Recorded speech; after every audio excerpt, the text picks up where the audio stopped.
राज्याच्या राजकारणात पवार काका पुतण्या एकमेकांसमोर उभे ठाकले असले तरी एका संस्थेनं महाराष्ट्रात लोकसभेच्या जागांच्या केलेल्या सर्व्हेवर मात्र एकमत आहे।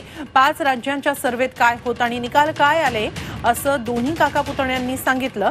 सर्व्हे हे संकेत असतात, मात्र त्यावरून निष्कर्ष काढता येत नाही असं मत शरद पवारांनी नोंदवलं। आपल्याला माहिती आहे या सर्व्हेला काही आधार नसतो। विधानसभेच्या 5 राज्यांच्या निवडणुकीचे सर्वे आपण आठवा आणि निकाल काय झाले ते पण आपण आठवा।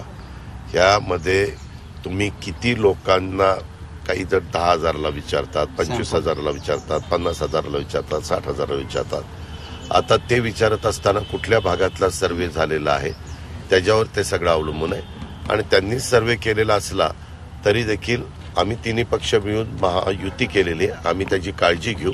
आणि अजूनही आमच्या हातात काही काळ आहे, त्याच्यामध्ये कुठं आणखीन कसं वातावरण हे महायुतीच्या बाजूला झुकेल अशा प्रकारचा प्रयत्न मनापासून आम्हाला। तेलंगणाचा सर्वे जो सांगत होता त्यापेक्षा दुसरा निकाल लोकांनी दिला आणि 3 राज्यामध्ये जे सर्वे सांगत होते त्यापेक्षा वेगळा निकाल लोकांनी दिला। आणि त्यामुळे सर्वे हे इंडिकेशन असतं इथपर्यंत ठीक आहे, पण सर्वेवर अवलंबून कुणी निष्कर्ष काढायचा नसतो असा माझा व्यक्तिगत अनुभव आहे।